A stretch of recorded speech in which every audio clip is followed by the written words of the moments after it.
This video is about the data requirements for files uploaded to FREDA. Subsequent videos will cover how to upload and use these files in other tabs. Here, we're going to go over two files, the data file and the molecular identification file. These example files can be downloaded from the Data Requirements subtab on the Welcome page. The first file, the data file, has the following requirements. You must have one column corresponding to unique mass identifiers for each peak. In this example file, it is indicated by this mass column.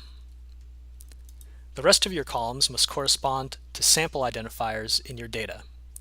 The values in these columns correspond to peak intensities for each mass identifier. Moving on to the second file, the molecular identification file,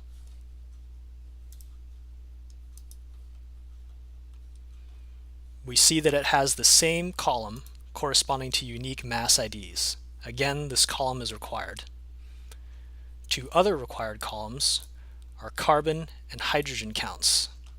Additionally, you may include oxygen, nitrogen, sulfur, and phosphorus counts, and these can be used in subsequent pre-processing steps.